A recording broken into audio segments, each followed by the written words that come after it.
تصدق في حرب فعلا قامت عشان خنزير؟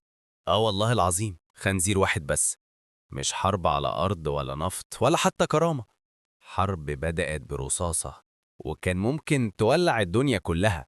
صلى على النبي كده عشان ناخد حسنات مع بعض. عارف إن كل يوم في حاجة جديدة نتعلمها؟ معاكم السيد محمد، بنفهم الدنيا بطريقتنا. ما تنساش تعمل اشتراك. القصة دي حصلت سنة 1859 في جزيرة صغيرة كده بين أمريكا وكندا.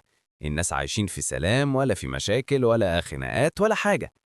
بس في يوم خنزير إنجليزي قرر يعمل فيها مغامر.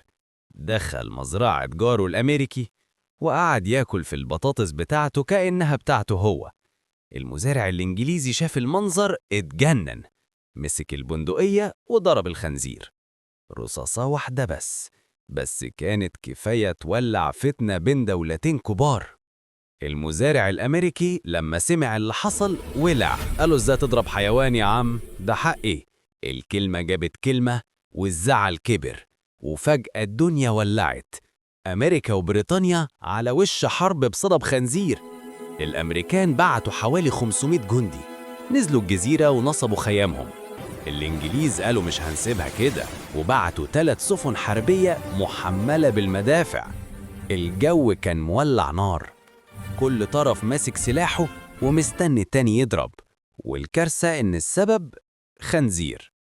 القادة من الناحيتين ابتدوا يهدوا اللعب، كل واحد فيهم عارف إن أول طلقة ممكن تشعل حرب كبيرة محدش هيعرف يوقفها.